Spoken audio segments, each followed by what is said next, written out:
Pedro, I mean, as someone who I would associate with electronic music and DJing and club culture, you didn't really start like that, did you? I mean, you were more of a metal guy. Tell us about your early years of metal, because this is something that I was quite surprised to find out. So the thing is coming more from like when you're a teenager, especially when I have an older brother, 4 years older than me. You don't really choose what you're listening. You know, I was kind of the slave of my big brother, and I thank him for playing Pink Floyd, Led Zeppelin, The Cure in his room, and then I followed this road, and then suddenly I got hit by skateboard culture, and I dedicate my youth to skateboard. And of course, at the time, we are in the late 80s, so sorry to sound a bit boring back in the days, but this is where you're starting to affûter, too complicated in English. So to sharpen your, thank you. It's going to be like that all night. So, you're 14, 15 years old, you're starting to sharpen your musical taste. And of course, skateboarding at the time was pretty more aggressive than what it became in the 90s, where it's starting to get into the hip-hop side of things. So yeah, metal, Slayer, Metallica, but not only I was into a Dinosaur Jr., I don't know, Minor Threat, or it was like noisy speed, something that give you the balls that I didn't have at the time to break my legs, So it started with this. But music is definitely very linked to a cultural thing for me. It wasn't only about music; it was skateboard and music.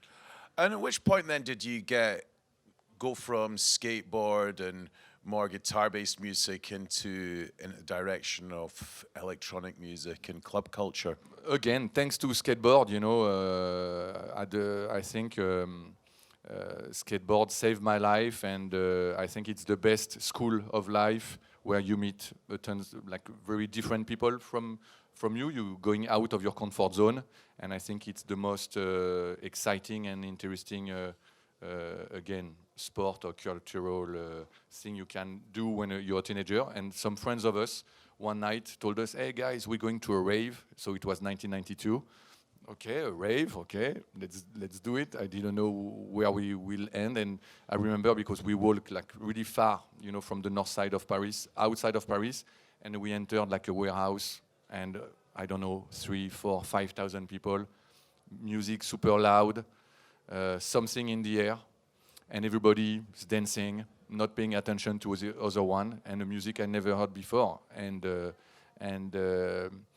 then I don't know, I felt in love with this atmosphere, and slowly, because I'm not going to do all year of my life because it's going to be too long since I'm 75 years old, but from that rave to where we are now, I know I wanted to do step by step, being on the dance floor, dancing my ass off, really enjoying it as much as I can, and then I knew I wanted to see what's behind the DJ booth. So I did my own parties in Paris.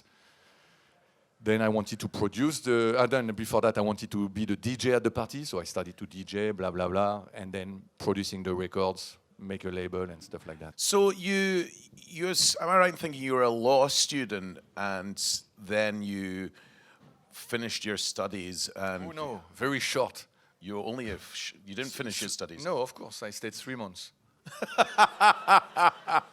So this is not on Wikipedia. So yeah, I just did. No, to be honest, yeah, I'm not afraid. I spent three months at the university, so I don't even think I had time to buy the books.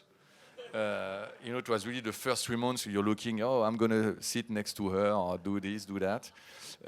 And then I met, I had this lunch with Daft Punk, and they proposed me to jump in a train with them, so I didn't think too much. So how did you meet them? Was that through you promoting different clubs and events and things? Paris is a small town, you know, and we were hanging out in the same record stores. In Paris at the time, we are in the mid-90s. We had like, I don't know, 6 or 7 record stores. And I was there every weekend looking for the perfect beat. And I met Thomas Ingemann in the record store. Then we met also in a radio station. I was doing parties at the time, so I went to the radio show to promote my parties at the time, and they were there promoting their first single, Daft Punk, released on Soma, this Scottish label. So we are 94, 95, and Thomas was wearing a Beastie Boys t-shirt. So first I liked the song I was hearing. I was, oh, I like it, it's nice. And then we became, you know, like, oh, I like your Beastie Boys. Oh, you like it, blah, blah, blah. We became friends. And I invited them to my parties. So we are in 95. Oh, and first, before that, I know, because I met them at Ministry of Sound in London. They were performing live, probably one of their first live show. And I was in the crowd, dancing my ass off. And it's funny because after the years, you know, Guy Manuel he told me like, oh, we totally remember you. We were looking at, oh, who is this guy going crazy over there? And he told me this a few years later. So yeah, we met a few times, and I invited them to my parties. We became friends. And one day I had a lunch with Thomas, and I went to the studio. They were making music in his bedroom, and he played me like a demo of Around the World. I remember, it was pretty funny. And we had lunch in a Chinese restaurant. And he proposed me like, oh, we need someone to answer the fax. So some of you don't know what is a fax. So at the time, I started with Daft Punk answering faxes. Super job, but I liked it. And I was replying faxes no to the world at the time. Everybody was, okay, can you come to perform? We want to sign you, like all the record label in the world. And so it was fun, and I learned everything with them. So did you have any trepidation about this, or did you just say yes immediately and I'll just learn on the job? Yeah, I think I replied yes right away. At the time, I was doing parties in Paris. I was like a club promoter, bringing all the French scene on Friday night in Paris. And I was almost on the point to sign to a bigger club, kind of like going to a Champions League. So I was 20 years old, and on my desk I had doing another year of being a club promoter or starting a new adventure with 2 guys I liked, music I love, a job I didn't know. I choose this one. Did you have any fear at all? No, when you're 20 years, you don't have fear, and it's good, you know. And if we have a younger crowd here, if you don't try at 20 years, you will not try anything, you know. So I didn't have any fear. The only thing you need to have is believe in something, you know, having this kind of magic in, you know, in the project you are giving your life to, because this is about it, you know. I gave my life to this band, you know, for 12 years, and I don't regret it. So yeah, no, I didn't have any fear. So you come into this new management role. You've never done it before. You're kind of learning as you're going along. But was there anyone that mentored you, or anyone you could turn to for support? And you know, how did you end up deciding to do the deals that you did with the band? So of course, Thomas' father was really important. So Thomas' father, for people who don't know, he's called Daniel Vanguard. He used to be a very big French disco producer in France, very successful. Oh, he's amazing! If you ever heard the song Cuba, Cuba, na na na na na na, amazing. Also, check him out. Hands up, baby, hands up, And Disco. DISCO. Yeah, we can do it. Yeah. He's a genius. C'est au bal masqué, ohé, ohé. Okay. That's Daniel Vanguard. So that's Thomas' father. Shout out, one love. And of course, he was Thomas' father, so he gave to his son advice, and of course he was there to guide us, show us the way, and on the more, to be honest, on the more contractual things, he was the mastermind, showing the way. And then Thomas Engelmann decided, to, rather than, this is why I was not scared, because rather than the fact that I didn't know the job wasn't a problem, because we created I created my own job, and we kind of created a new way for electronic music to express itself and be successful. Everything had to be written. It was kind of the first time a French electronic band signed on a Scottish label, on an underground Scottish label, signed to a major company with a deal which was like probably the early days of licensing deal, which means the band owns its recording, for after a certain times the record label released the thing. So we had Daniel, and of course we have the people of Virgin Records, which the Daft Punk decided to sign with, and I have to pay tribute to Emmanuel de Burtel, who used to run Virgin at the time, and he gave all his energy to make this band as big as it is right now, going to the radio station. Trust me, you have to play this around the world, Daft Punk, which again today sounds easy, but go back 20 years ago, listening to Daft Punk on like French Energy or something like that was a pretty big deal. Well, it was also quite unconventional in they didn't, still don't reveal their faces.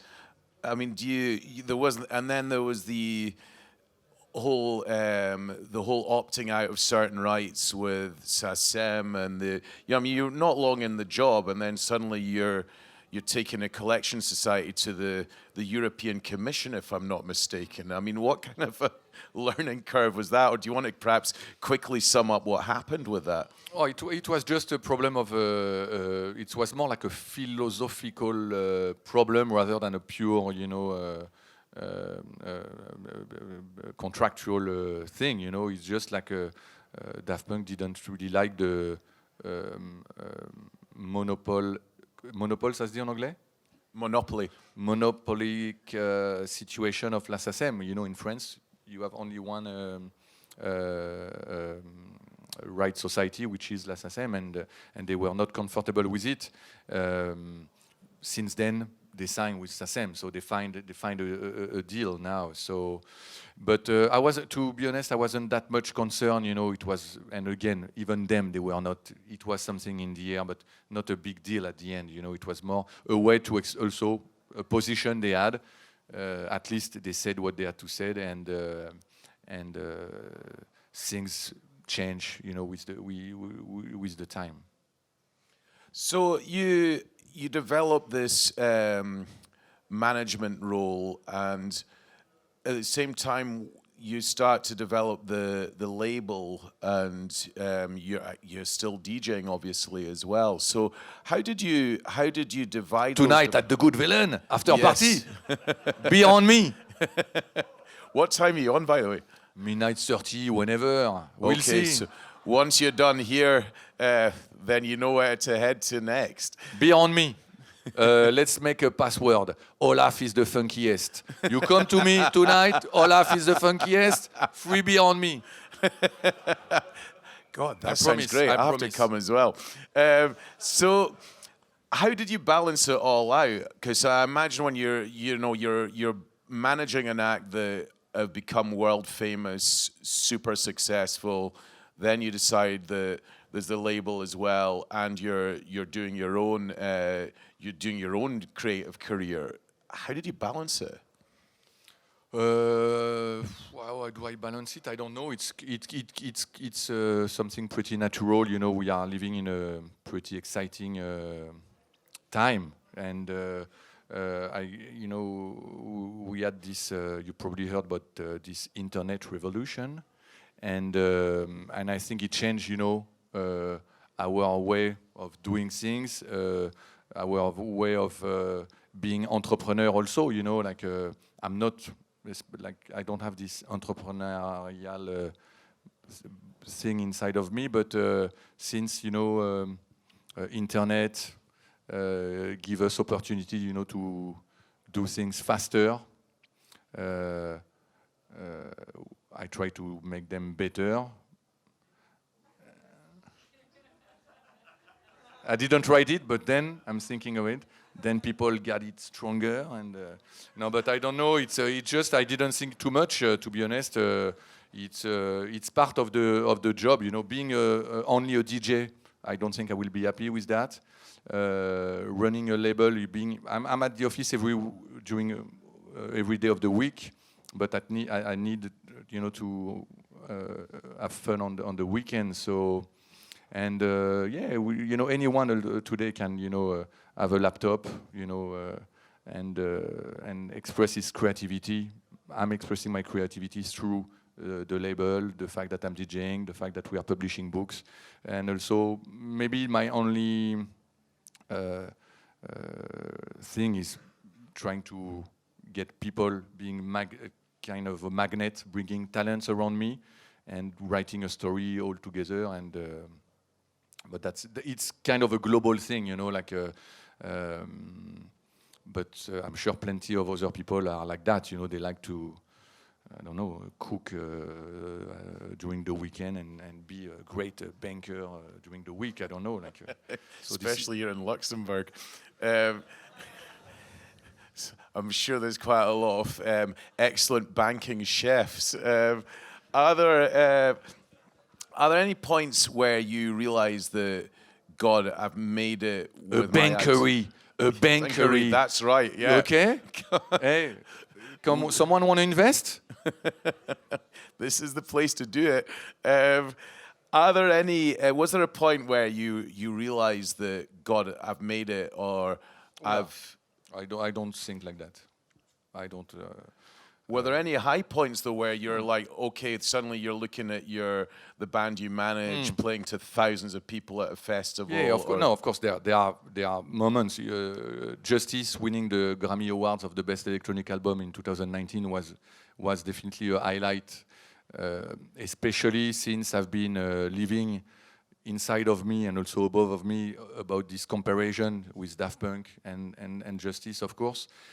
And I know they are completely different projects, but I've been involved in both, and I've been living, you know, 12 years with Daft Punk. Justice, now it's been 16 years I'm with them, and seeing them winning this Grammy kind of was for me like a point saying, okay, I'm happy, you know, people can compare whatever, but they are definitely like geniuses. Of course, there is no comparison to do with Daft Punk, but they are, you know, they deserve this place where they are today as one of the most, you know, and the biggest French electronic band in the world, you know. You mentioned the internet, and just before we got on the stage, we were talking about how this didn't really exist as a major thing when Daft Punk was starting out, but they were early adopters. I remember getting a copy of Discovery with this little card. The Daft Club. Yeah, I still have it actually, and it seemed like there was already a willingness to embrace that technology in a way that wasn't widespread in the music industry. It was still seen as quite a threat, and I was also, you know, thinking about when you launched Ed Banger, the recorded music sector, or rather record companies, were really in a state of flux. A lot of them were, a lot of the indies had closed down. There were distributors closing down as well.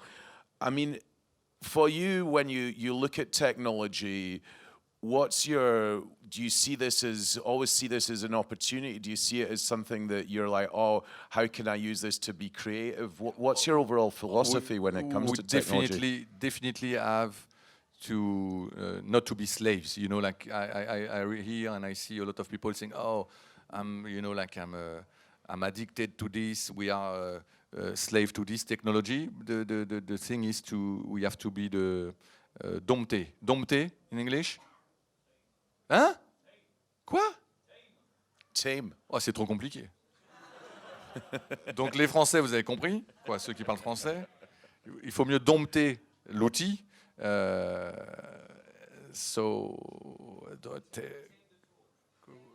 Pardon? Tame the tool, voilà. So it's better to tame the tool. And also, just to go back on the Daft Club, just a second, we are in 2001, and the genius of Daft Punk, of course, to come up with this.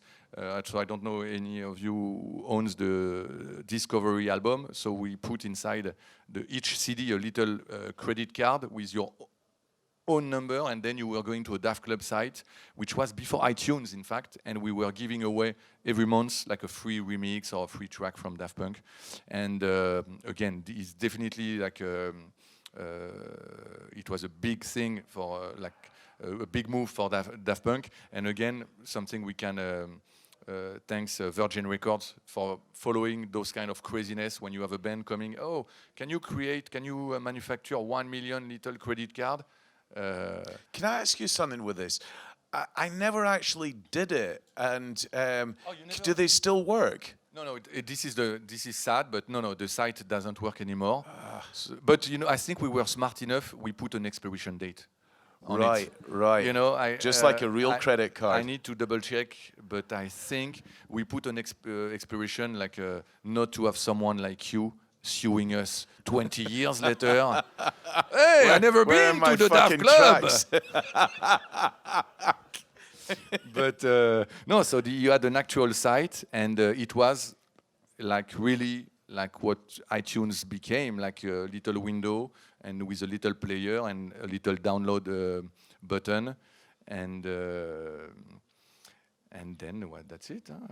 But talking about technology, don't be slave, tame the tool. And it makes our life easier, to be honest. It makes our life easier. The problem earlier, I was talking with some younger people tonight. Of course, there is a bad side of technology, especially for us, record label. Do I listen to all the demos I'm receiving? Sadly, no. Because now with the SoundCloud link, or the fact that we are accessible. Pardon? You're leaving? Okay. And the fact that we are, we are accessible through, DM, Facebook, or whatever, or SoundCloud, we receive like 50, 20 links a day. So, what is that? C'est quelqu'un qui nous parle? Is it a question from Daft Punk? I recognize the vocodeur. Thomas? That's a surprise! Thomas Engiman!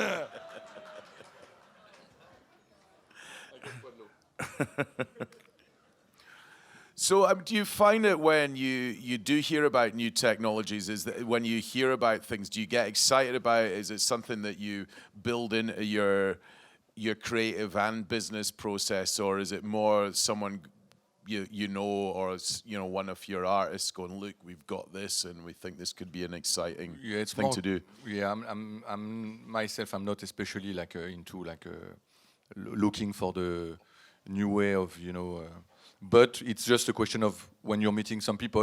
A couple of years ago, we met the people from Within, which is one of the biggest VR provider in the US, and they proposed us to do a VR experience with Justice Chorus. I don't know if some of you are familiar with the VR thing, and they proposed us to work with them, and they created something that we didn't think about doing it, and it was amazing. What else have we done with technology? Justice just released like a movie called Iris, and the sound is like a not 5.0 but 7 point whatever. But it's just question of meeting the right people.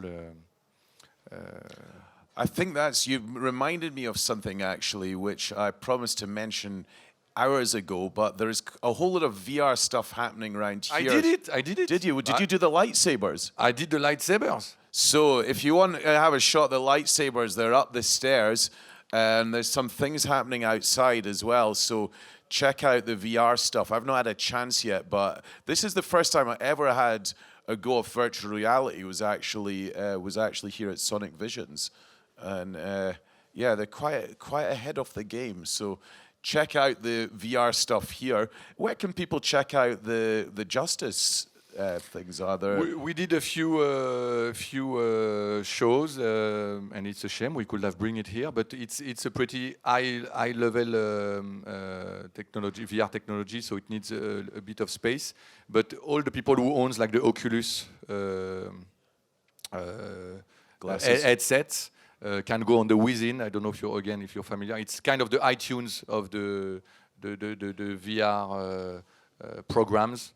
And I'm sure it's available online.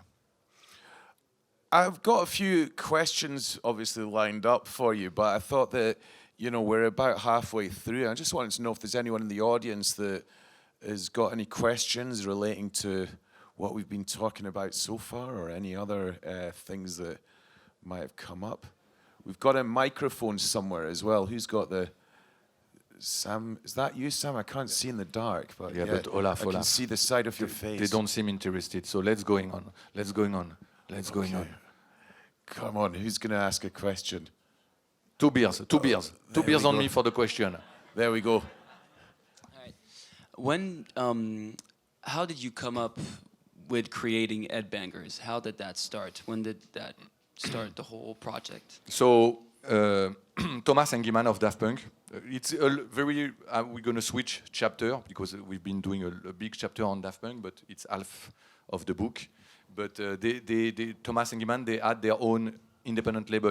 I don't know if you're familiar, but Thomas got Roulet and Guy Manuel had Cri d'Amour, and they were releasing more club music at the time. The biggest Thomas release was Stardust. Music Sounds Better With You, of course. So it was on his label, and probably inside of me, I wanted also to have my own baby, so I didn't know. And in 2003, I met a guy called Mr. Flash, and he came to my office, and he wanted me to be his manager. At the time, I was managing Daft Punk and DJ Mehdi. And Flash came by and said, "Oh, I would love you to be my manager." And I never considered really myself as a manager, as you can imagine. Managers are nasty, and I am the coolest. So I didn't want to wear this jacket of being the bad guy, and so I gently told him I'm not interested, but he played me his music and I was blown away. And honestly, the morning I woke up before meeting him, I didn't know I will start a label. So it just meeting someone, and then I said, okay, I'm gonna release your music. I'm not gonna be your manager, but I love it. I'm going to do something. And so it started like that. So again, earlier we were talking about when you're 20 years old, are you jumping above those stairs? Yeah, let's do it. If, you can break your ankle, but it will work later. And launching the label was exactly like that. I didn't think too much, and I'm glad about it. And I think if you think too much, of course, at the time, so we are in 2003, distribution companies were closing down. Record stores were scaring, like, oh, what is this MP3? Whoa, what's going on? Everybody was freaking out. So it was definitely a bad timing to do a label, especially like club music.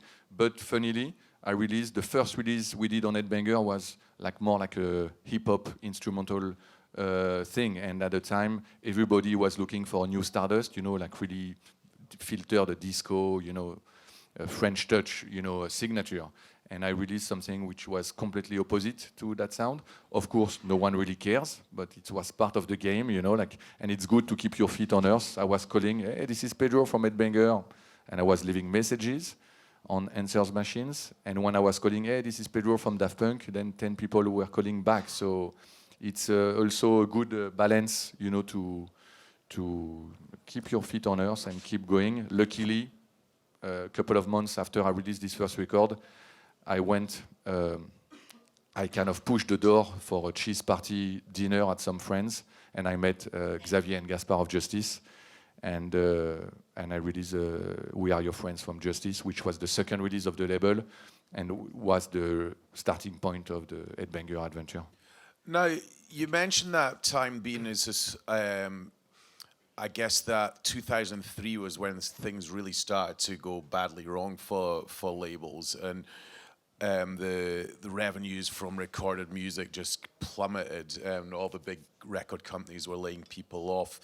They were getting used to doing things differently, and I wonder if you, when you started Headbanger, were there any things that you did differently to the standard model of releasing music? Not really. In fact, it was a pretty normal setup, you know, being an indie label, of course, with a small budget. Rather, you know, at the time, like end of the 90s, we were still, you know, spending a lot of money in studios and stuff like that.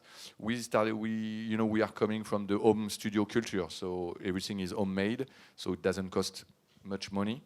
The only cost were like the mastering or the physical production of vinyls, which is very important for us at Headbanger. We've been releasing all our records physically, so we are releasing the 117th record next month, and it's important for me, this object. And so we had a pretty normal setup. I was pressing my records in France in a sadly closed industry now, which was called DFI, Disco France Industrie. And we were going through a French distributor, which is closed also, Discograph, sadly. And I was doing myself on my scooter all the record stores in Paris, delivering record stores, boxes. So it was a pretty normal indie label setup, and probably what took us out of the, you know, the photography of French labels is maybe the strong images and the sound that we brought with this, and probably the family photo, you know, with all the artists of the label. That makes us maybe a bit different than the other labels, you know. How do you go around about your A&R process and who you decide to work with? How involved are you with the creative process of the artists? I'm 100% involved, because it's a question of you know, like face-to-face and human vibrations, you know. It's I will definitely. I've been saying this a lot. You know, I will never sign a great record if the guy is an asshole. You know, like, because we are spending most of our life together. You know, I'm mostly on the road with the artist, or at the office, or in a studio. So the INR touch is purely sentimental and physical. You know. And not that music comes second. Of course, music comes first. You know, we are a music label, but it has to fit. You know, with you know, like a exchange. You know. Has it always worked, or have there been artists where you've no, it's not. Of course, it's not always working. But again, you know, it keeps your feet on earth. You know, we are. You know. I mean, in terms of the relationship rather than commercial success. But I'm speaking both. You know, it's both. You know, like there are some artists who left the label, and it's part of the, you know, it's part of the game. You know, we often speak about, you know, the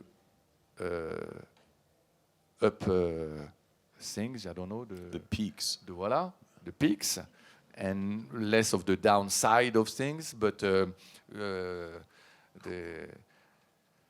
it's part of, you know, it's part of life. You know, the label, the Headbanger is just, you know, like I know it's weird because it's a music label, it's a, you know, it's a record company, but it's my life, you know, so it's a. So, I mean, I was thinking about this picture of you going around on a scooter delivering all the records to the shops. I mean, I'm imagining that by that point you were well off enough from having managed one of the most successful acts from France of their generation to be paying someone to do that for you. Was there... Yeah, but I like. Or did you just want to just do it so you It's cool. kind of but I maintain love. that contact? First, I was going to those record stores, to buy my records, and also it's probably also that what makes us different is that we are another one, incarné in English. Sorry, incarnated. Thank you. 3 beers. I owe him 3 beers. What's your name, man? So we can give your name at the bar. Pardon? Diego. Right. Diego, Pedro. We have something. Chevalier. No, but what I want, like, I'm always been comfortable in incarnating the label, not Like me representing being, it, yeah. representing it, not me being the only face, because the label, is famous because of Breakboat, of Mr. Oiseau, of Sebastian, of all those artists. But I think it's important, to incarnate, what you're believing in, and this is why I'm pretty happy to share, and speak about this adventure with you. Has anyone else got a question? Wow. Your hand, I think, was by a millisecond. Does someone have a mic? Deborah, could you give... No, sorry, Olaf. I'm breaking the rules. First, the ladies first. Voilà. Okay. Oh la la, Olaf. I couldn't see. I can't see. Hi. Hello. I was interested to know what's your favorite thing about electronic music, since you're clearly very much involved in it. Very good question. As an intro, you heard I was pretty open-minded musically, and I'm still, I'm pretty thanks to the gods who gave me these open ears. And I believe electronic music is definitely the genre that is welcoming and mixing any kind of music, and is in a perpetual experimentations, in perpetual remise en question.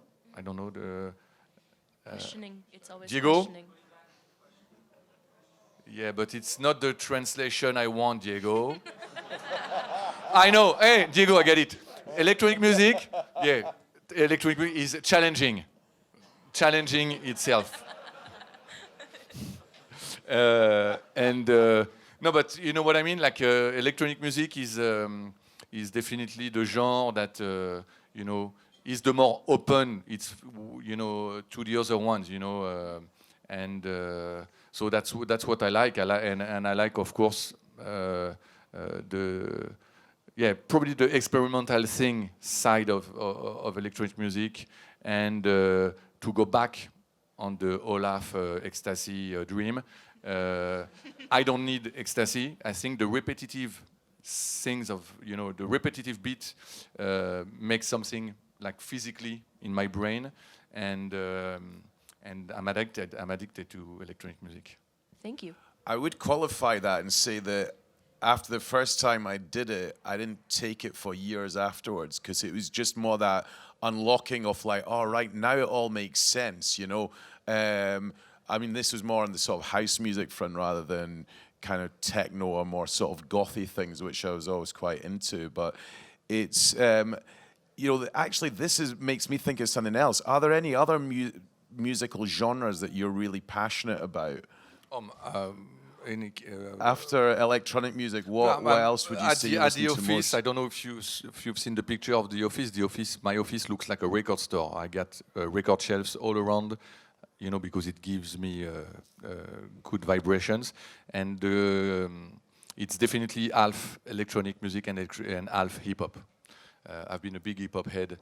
I'm from 70. I was born in 75, so my generation, sorry, can't get away from the golden years of hip hop, the 80s and 90s.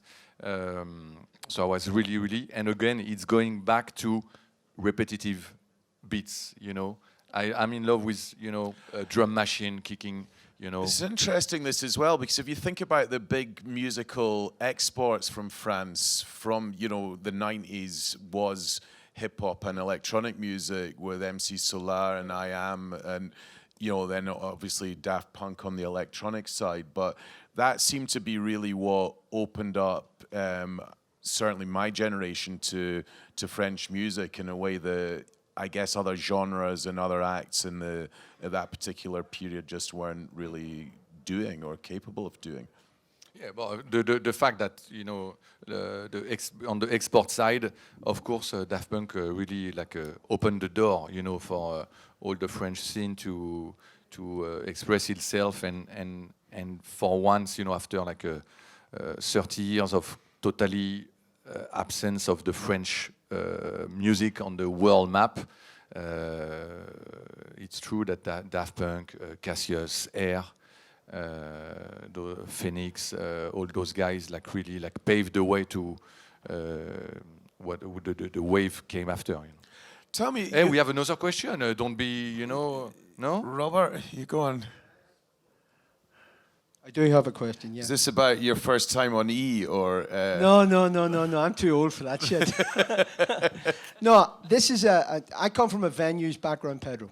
Okay, so I manage a big venue that has big tours and all that sort of stuff, and I'm convinced in the last 4 or 5 years that technology is going to play a bigger part as older people want to wallow in what has gone past. And what I mean by that is the emergence now of holographic performance, where you've got a tour that's currently doing the UK, which is Roy Orbison and Johnny Cash, and it's 2 holograms on the stage with an orchestra. One of the biggest tours in the States last year was Ronnie James Dio doing Holy Diver, and he died 6 years ago or 7 years ago, and he's on in a hologram selling tickets. And I'm keen to explore your thoughts with the whole Oculus idea and the website, where that's actually going to translate into venue performance eventually. It's a very good question. Personally, I wasn't that excited to see Tupac, at Coachella back then.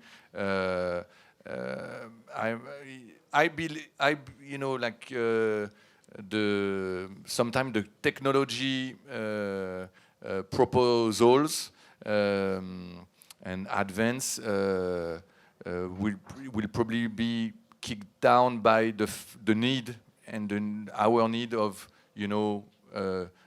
owning things. Owning things. This is why we are still making physical records. Yes. I'm still publishing books. Yes. And when I'm saying owning things, is owning souvenir. At least when you've been to a show, like a Beastie Boys show or something, the sweat you get out of your body, and that night, and the bruise you had on your face by jumping somewhere you should have not, is definitely not coming from your Oculus thing. So, and when you look at the need of and the people going to festivals, everybody was kind of pessimistic, with the music business, the music market, not that long ago. And when you look at the ticket sales, when you look at the fact that people are listening music more and more, buying more and more record, even physical record, even though they are keeping it sealed on their shelves, they still buy it and they still want it. So I'm not going to complain. So I don't know, and I'm also more attracted, by, and again we have good example. And I've been working with Daft Punk when they came up with the pyramid and the LED walls. It was 2006, and I remember we had to rent all the LED walls from Belgium for that performance. Nowadays, we are 15 years later. Of course, everybody can have LED walls, but at the time, it was very. Did you ever have any sort of Spinal Tap moments with those, with that kind of setup? I keep this for the book, Olaf. Yes, something that could interest people.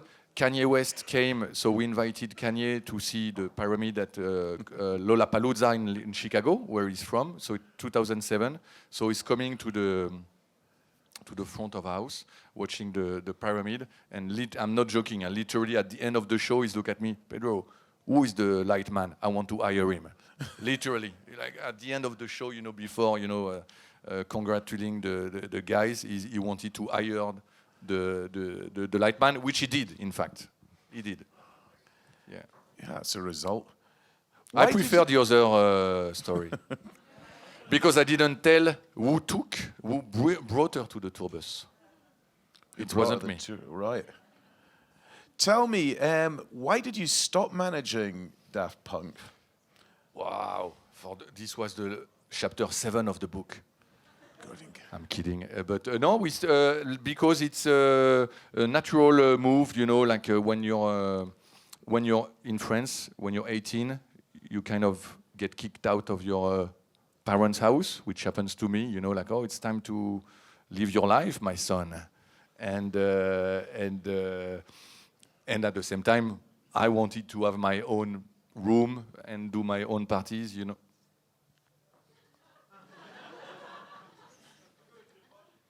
Okay, see you there. Hey, Olaf is the funkiest. So it ends up naturally, you know, like we worked together 12 years. It was the end of the tour. We were in 2008. You know, we did a 2 years pyramid tour, you know, the live 2017 tour. And at the time, it was also very important for me to be with Justice, which was the year of we released Cross, the first album. So it was just like another chapter, you know. So no bad feelings. It was super smooth, and we wrote a pretty cool chapters after, you know. So are there ever any times where you're like, oh, I wish I was still managing them? No, honestly, no. I'm so proud. No, because of course I'm impressed by Random Access Memories, you know. But I had the chance to work on the 3 best records, you know, Homework, Discovery, and Human After All, with all the respect and the love I have for the robots. You know, do you still sort of hang out then and socialize? Yeah, we see each other sometimes, of course. You know, we are in Paris. You know, it's a small town, and again, you know, like you know, they changed my life. You know, we are connected for life. You know, I hope since we've been speaking, you understood how important human relationships, of course, are. You know, and of course I'm in touch, and I can't wait for the next record. I don't know. Anyone else? No, but this is the thing, you know, when you're out of the circle of those kind of bands, you know, you're, voilà. Right, you choose who you want to give the next question to. Allez. No, but no, I don't choose to take the first one with the little barbichette. What are the criteria you use when you're looking for new talent? So obviously today we talk about image coming first before the music, that sort of thing. How do you go about choosing new talent, listening, deciding, okay, this is a group I want to follow? No, you misunderstood, or my English is terrible, but I didn't say the image coming first. The music first, you know, like... I didn't say you said it. A lot of people say that. Ah, okay. Excuse me. Sorry. So, no, it's definitely, you know, like music, and I don't know, when Justice, you know, played me We Are Your Friends, I think, and it's, I don't want to be shitty on the other INR from Virgin Records, because someone listened to it before me, and how come he didn't sing them, you know, when you listen to that song, especially in 2003, I was blown away, you know, like this mix of, you know, like a disco at the same time with the simian voice, like a indie rock or something. So I had no other choice than singing them. Sebastian, the same, you know, like he came up, you know, with an electronic music, with hip-hop grooves inside of it, because he's coming from a more hip-hop scene, but it was so well produced. I had no other choice than singing him. Same for, you know, like Mr. Oizo. You know, Mr. Oizo is not only a musical genius, you know, he's a global artist, you know, he's also a movie director. He has his own vision, you know, I wanted to have him in the family. So to be honest, I don't have like especially one criteria, you know, it's and especially since I believe DJ Mehdi wasn't making the same music as Justice. Sebastian is not making the same music as Boston Burn, or Mid, which is the last guy we sang, is definitely not making the same music. Have you ever had it where someone who's made some amazing records or some records some amazing stuff that you've been super into, and then when they bring their next bunch of recordings to you for release, you're just like, oh, I'm not into that? From my artist, you mean? Yeah. Oh, of course it happens. How do you deal with it? I'm saying to the band, I'm not into that. I'm not into that, of course. But how do you manage that sort of this is situation? why they are working with me, or they are working with, this is, if you're, but again, like if for the younger producers or managers or the people involved with an artist, the best advice we have to, and the best present you can give to a musician is to telling him the truth, and it's not being naughty, I'm not playing with them. I'm not. So yeah, I'm saying I'm not. And again, I have not shame to share Waters of Nazareth from Justice. I don't know if you're familiar with that song, but the first time they played it to me, I was like, "Whoa, what's this?" I wasn't that much into it, and they are often making fun of me today, like, "Oh, remember we play you this? Now it's our signature sound." So you do still release it then? Yeah, because then it's an exchange, like I'm not the master of puppets, even though I love that album, but it's a collaboration, like the day you are into a relationship with an artist where someone is deciding without the other feeling of the other, it's not gonna last, What advice would you give to someone now that's thinking of starting a label or thinking of going into management? I mean, are there any elements that are the same with those, or any things that you would give advice to someone who's thinking of starting a label and someone that's thinking of going into management? I'm not too good at advice, but no, what I've learned, and this is honestly, I'm just passing les plats, but patience is definitely the key. I know patience is a tricky word in this world. Putain, j'ai un truc compliqué, moi. C'est deux fois W à la suite. But yeah, now every you want an artist now is doing a beat in his room, and then the next day is calling his manager. Okay, release it on Spotify the next day. Make me number one or whatever. Now it's everything too fast. So I'm going the other way. Patience. Take your time. And that's the best. After that, there is no recipe. There is no criteria. There is no rules. Create your own rules. This is what we've been doing for 25 years. Of course, you have to respect, your environment, look around you, but create your tempo, and that's it. But I'm not good at advice, Olaf. What about yourself? What you up to next? What have you got coming up over the next year? We are right now. We just released a week ago the new album from Sebastian, which is an artist of the label. It was a pretty exciting journey, because the first album was released 8 years ago. In between, Sebastian worked with Frank Ocean, Charlotte Gainsbourg, or with a lot of other people. He was producing music for those guys. So for the last 3 years, he concentrated on himself, and we just released a very ambitious album, very important for the label, because it's giving also another vision of what people can expect from us, And now I'm working on the next album, the new album from Mid, which is a new artist we sang on the label, a French guy, and also very exciting to work with. He's a younger artist, so he has a certain charisma. He has a good presence also on the socials. He knows, he's more from the new generation than from my generation, so it's interesting to collaborate together. You know, he's really challenging me. He's pushing me into new ideas, and so it's very exciting, very exciting. So next year we're going to celebrate 17 years of Headbanger.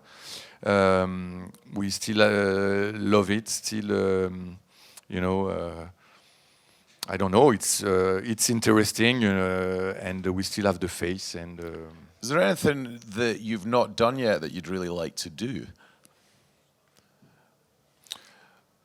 I'm sure. Maybe I don't know yet what I want to do, you know, like, but I've been lucky to, you know, travel, meet a lot of people. The only things that matters to me is to make things happen. You know, my role, I am at the service of my artist. Again, I'm happy to incarnate, embody, embody. Yeah. To embody the label and what can go with it. But what you gonna do if we speak for the next hour? You gonna cut us? Huh? I can see the sign, the kind of gangsta sign. Yeah. We can do it without microphone. And what you gonna do? Huh? Pardon.